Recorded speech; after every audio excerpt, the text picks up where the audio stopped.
Welcome everyone. I'm your guest host, Chondi Touray. Welcome to the episode of Built In The Bronx podcast today. I have the pleasure of speaking with Juan de la Garza, an environmental control and life support system engineers at Axiom Space.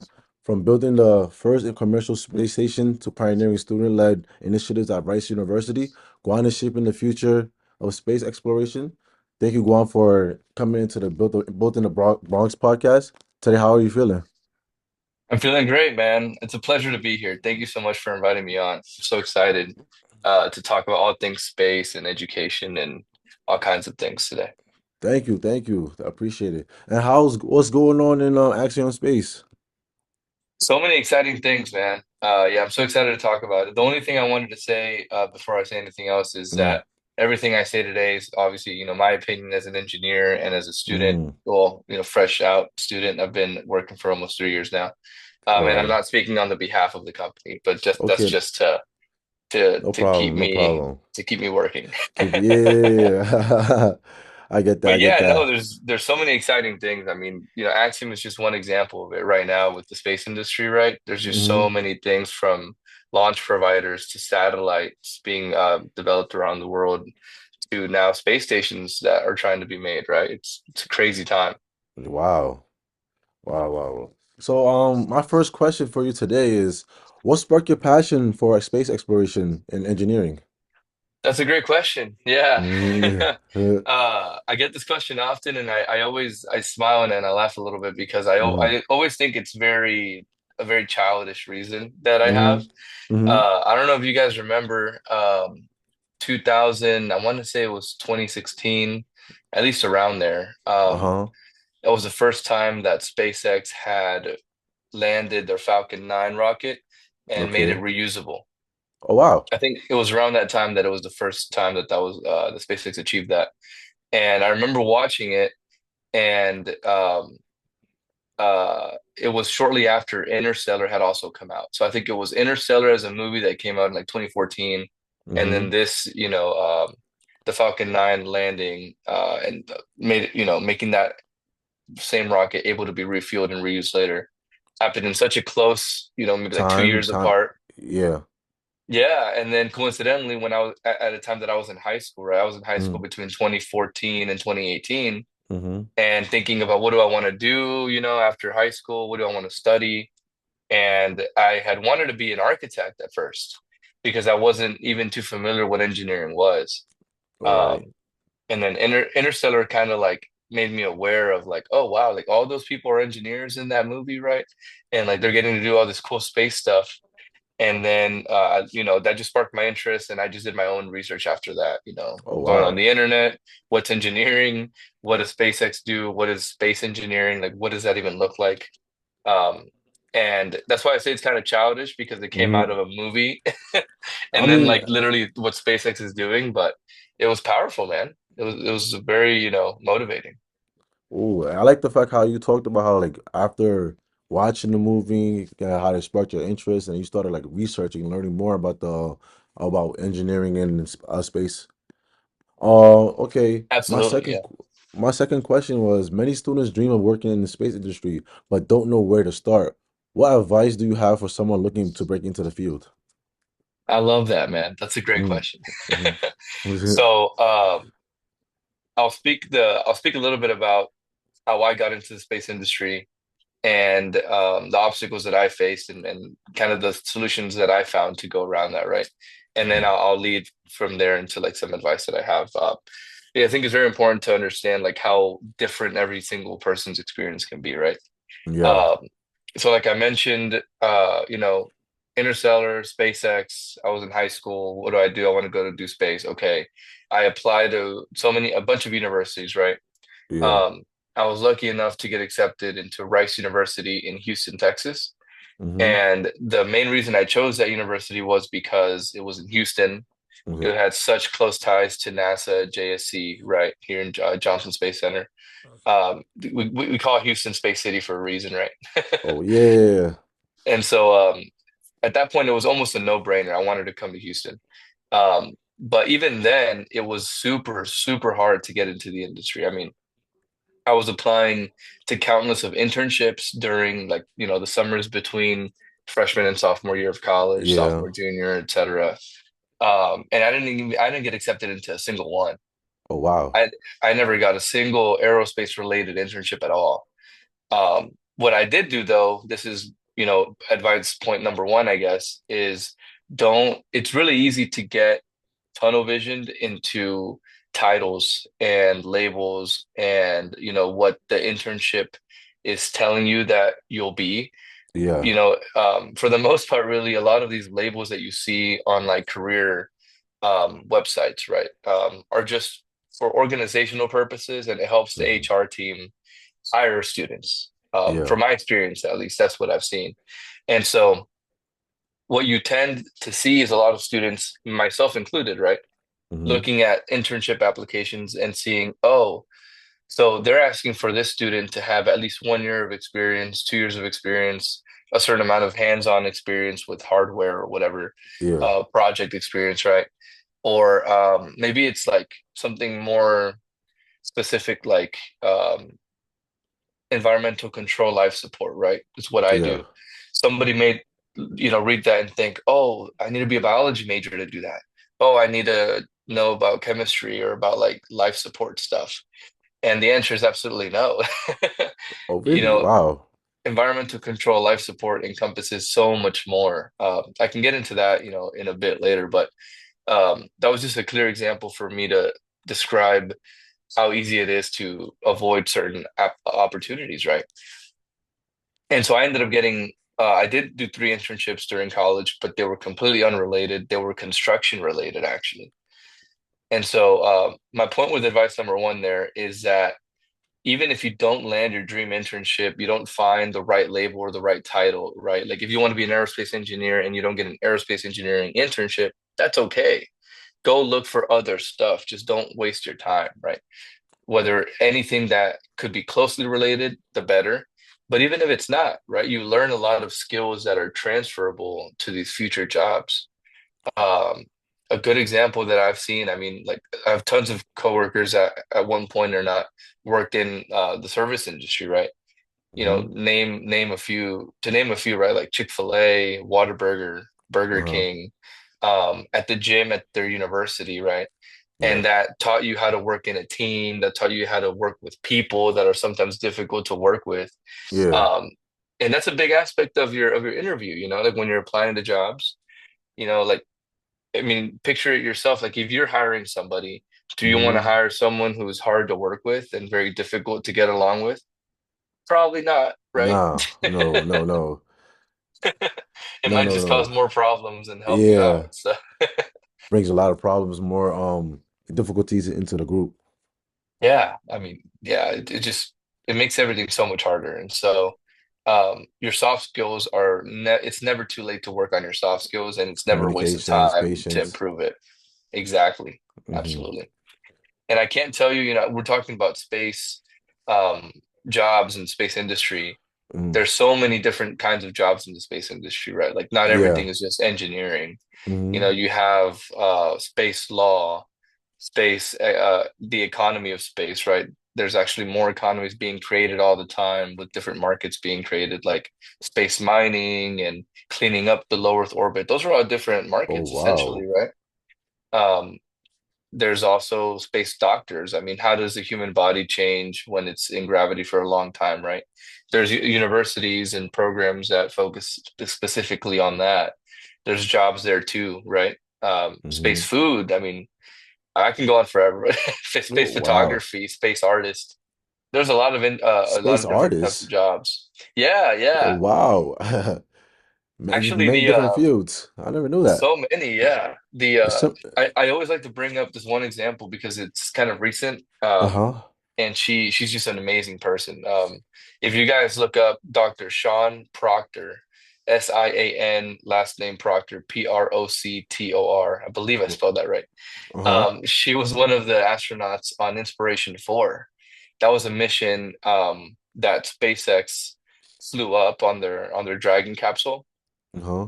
Um, I believe I'm saying this correctly because I didn't work on that at all, so I'm pretty sure Yeah. this is right though. And the way that they selected some of the those astronauts was it was different ways. They were trying to look for a very unique group of individuals to form that team. Okay. And Dr. Sean Proctor, she wrote a poem about space and about how I don't remember exactly her words. I mean, she's the poet, definitely not me, Yeah. but it was about space and how we view ourselves once we go up there and how it changes our perspective on our purpose and how, sometimes we think so small about our daily troubles and struggles and everything when we really are just a small part of a bigger whole, right? And sometimes Mm. that, it challenges your humanity very significantly. And so that is what got her to be an astronaut to go to space. Oh I wow. mean, does it sound bizarre? Yeah, but I Yes. mean, it's amazing, right? Yeah. I get the experience and everything. Wow.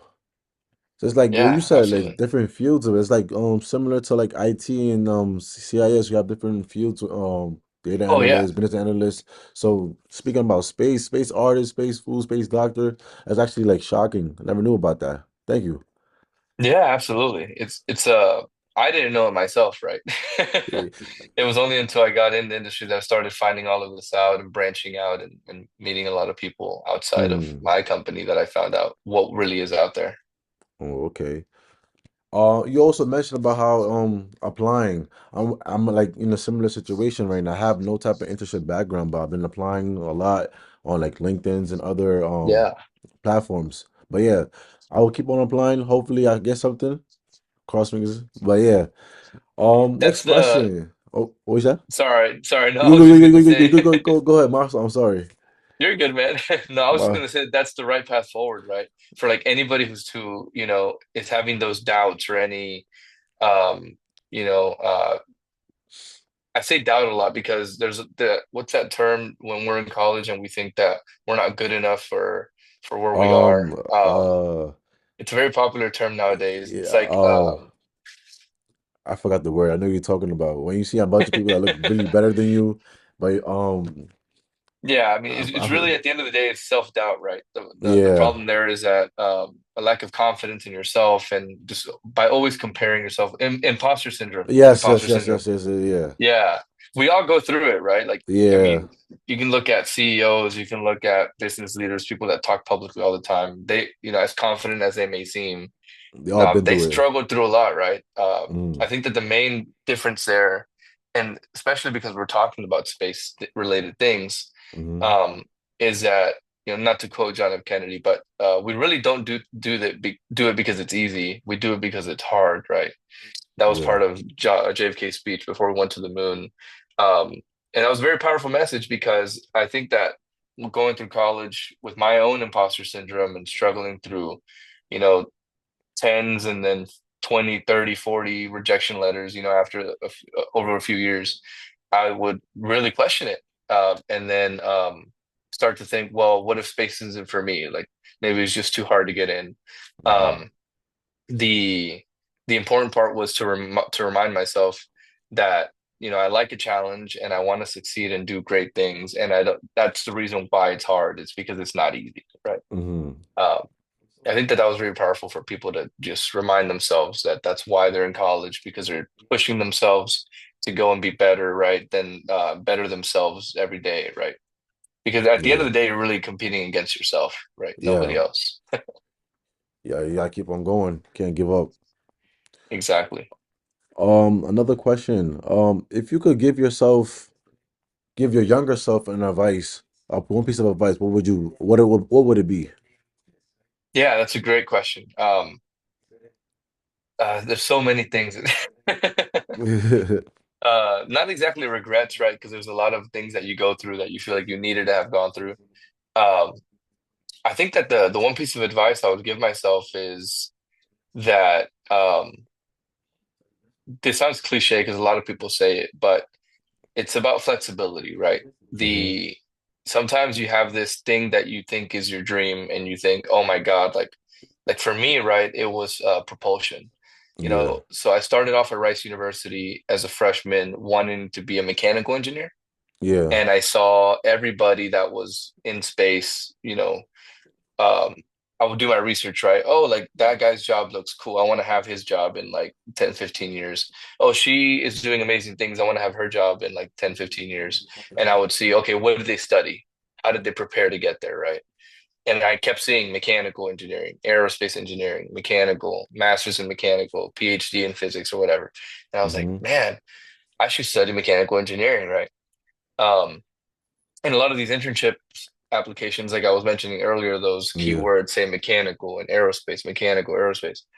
And so I started off as mechanical.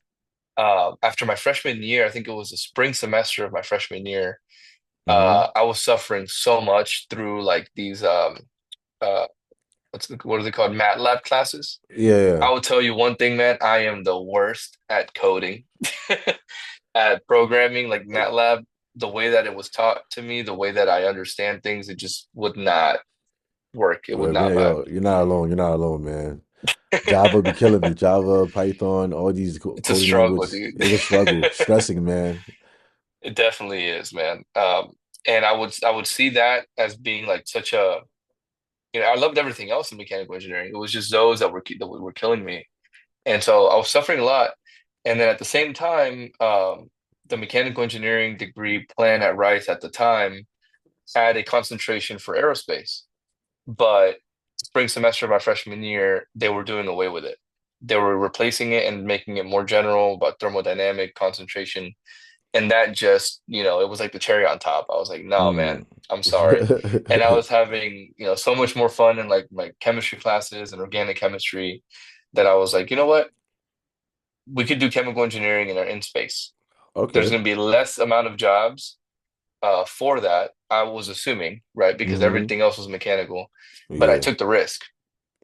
And I remember being so scared and thinking, oh my God, like I'm already not getting internships. Now it's going to be even worse, right? Wow. Uh, and I was so stressed out. And I think that the, having that stress and then how that affected me during college is something that I would go back and tell myself, like, it's going to be okay. There's all kinds of jobs being created, every year in aerospace, of all kinds of disciplines, like we were talking about earlier, right? Yeah. You'll find your spot, right? Um, I think that would be the best piece of advice that I would give myself because it really is about flexibility. I mean, if it what your dream job you think it is, for me, I thought it was going to be propulsion engineering. It actually ended up being environmental control life support. Like I love what I'm doing now, and I don't imagine myself doing propulsion at all. So it's kind of ironic. Yeah, I hear you, man. One last quick question. If you could give one piece of advice to students that's trying to figure out their career path, what would you tell them now? That's fantastic. So Mm, earlier I mentioned my advice number one, right? mm, So advice number two that I would give now is definitely related to that. So the one thing I love to tell people is no matter where you are and where you come from, right? yeah. If the opportunity isn't there, you should not be afraid to start it yourself. Hmm. So I mentioned earlier in the podcast, right, that I came to Houston, came to Rice because of the legacy, assuming, oh my God, there's going to be so many space related things that I can get involved in. Hmm. And I get to campus and there's one rocketry club. And I'm like, huh, like that's pretty cool. That's really, it's going to be Yeah. fun.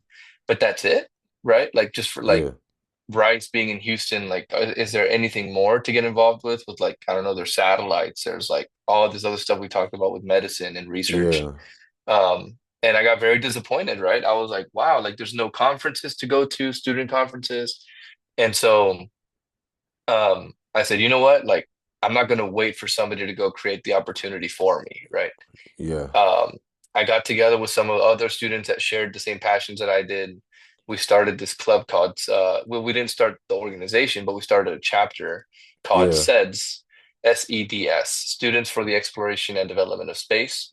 Uh-huh. They're a national organization Oh, and wow. student-run organization. So the students actually get to run and become presidents and VPs that run the national organization that looks over Oh, that's all of them in the country, cool. right? Kind of the way that like SHIP and NISB are with engineers, Yeah. right? Kind of the Yeah. same structure. And through that organization is how I actually found out about like how to start a CubeSat project in school, how to get funding for it, how Mm-hmm. to speak with people, like managers or vice presidents of certain companies to help give you money for running a conference or for sponsoring a school project, right? Okay. Yeah. Um, and what that created was more of these opportunities to learn with hands-on activities, right? So like Mm, we started a satellite project. We did some Artemis competitions to design like essentially NASA does these Artemis paper competitions where students yeah. can write a proposal saying, "Hey, this is my rough idea for the design.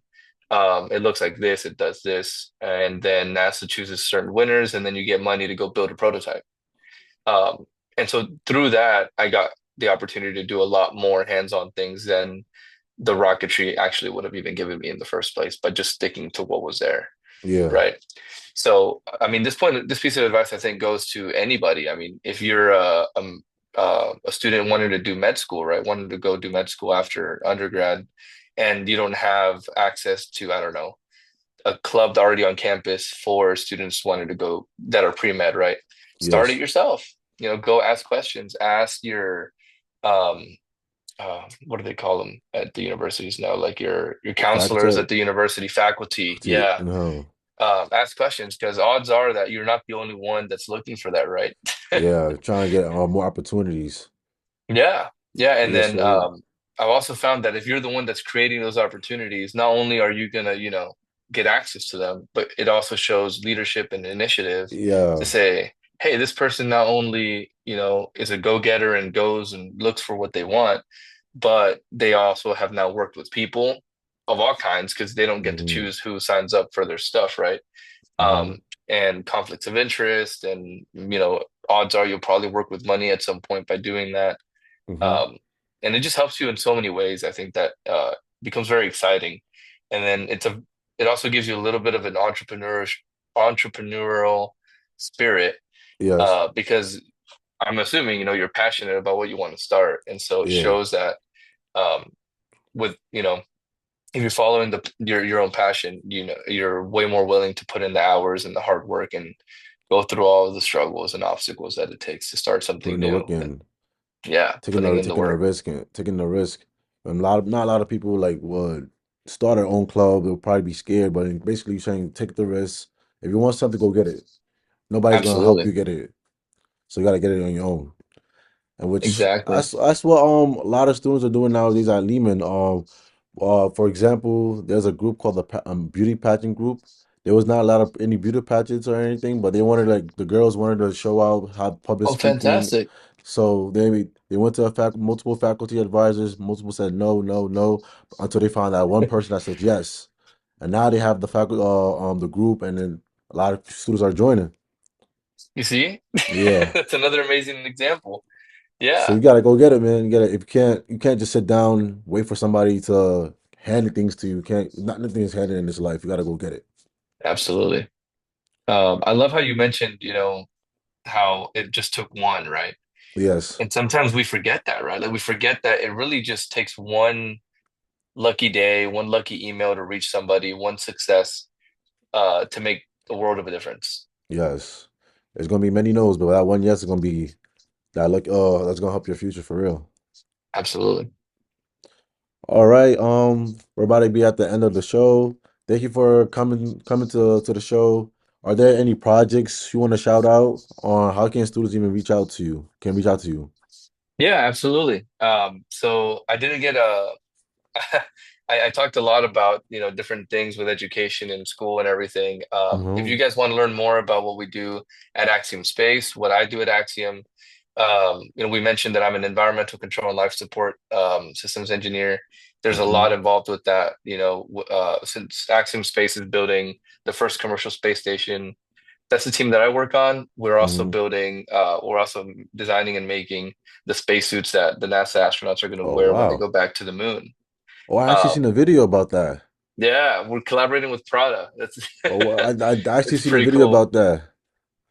Now the suit That's looks cool. amazing, man. Yeah. Yeah, Yeah, I seen it on YouTube. I was like, when I was doing my little research about the company, I see how y'all was creating suits for the next NASA. All right. Yeah, it's gonna be amazing. So yeah, please feel free to reach out. You can reach out to me. My name is Juan de la Garza. Find me on LinkedIn. My email is juand@axiomspace.com. That's JUAND as in dog at axiomspace.com. And feel free to reach out with questions about the space industry, what we do at Axiom, or uh, education in general. I'm also on the. I'm not sure if Aaliyah had mentioned to you, but Aaliyah and I are working on a um, well, not working on. We're part of a scholarship foundation Oh as well. wow. Yeah, called the David and Devetta Wilson Scholarship Fund. Oh Um, wow. and so Aaliyah and I are leading a program called the Ambassador Program for that Hmm. organization in multiple states across the country. So Texas, New York, and soon Georgia is what we'll be working on. And the point is, how do we get high school students into college? Right? How do we Okay. get the resources to them to improve their odds of success to get into Helping the college? youth out get to the next level. Yes, sir. But All yeah, right. anybody who'd like to reach out, feel free. Thank you, Juan, for coming. Appreciate it. Think it was nice talking to you. I hope to see you. Hope to keep in contact with you in the future. Yeah, y'all come out and reach out to Guan. All right. Thank you, man. Thank you.